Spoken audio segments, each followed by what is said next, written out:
Hitachi ఉచిహా. Hitachi మన strongest హోకాగేస్లో ఎవరెవరు defeat చేయగలుగుతాడో ఒకసారి చూద్దాం. నెంబర్ 1 అషిరామా సెంజు. అషిరామా చాలా పవర్ఫుల్. ఇటాచి అషిరామా ముందు అస్సలు నిలబడలేడు. అషిరామాకి enhance regeneration, wood release, monster chakra ఉండడం వల్ల అషిరామాని డిఫీట్ చేయడం ఇంపాసిబుల్. Second Tobirama Senju. టోబిరామాని డిఫీట్ చేయాలన్నా ఇటాచికి చాలా కష్టం. ఎందుకంటే టోబిరామాకి అసలు ఉచిహాస్ అంటేనే పర్రో.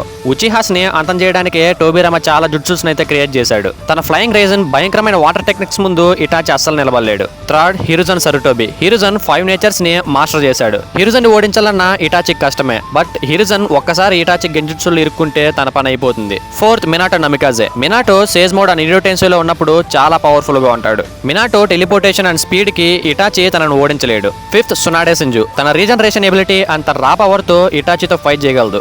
బట్ ఒక్కసారి సునాడే ఇటాచి గెంజుచులు ఇరుక్కుంటే ఇటాచిని ఓడించడం అసాధ్యం. Sixth Kakashi Hatake. తన దగ్గర 2 మాంగికు షారింగన్స్ ఉంటే ఇటాచి కకాషిని ఓడించడం కష్టమే. కానీ కకాషి దగ్గర 1 MS మాత్రమే ఉంటే కకాషిని ఇటాచి ఈజీగా డిఫీట్ చేస్తాడు.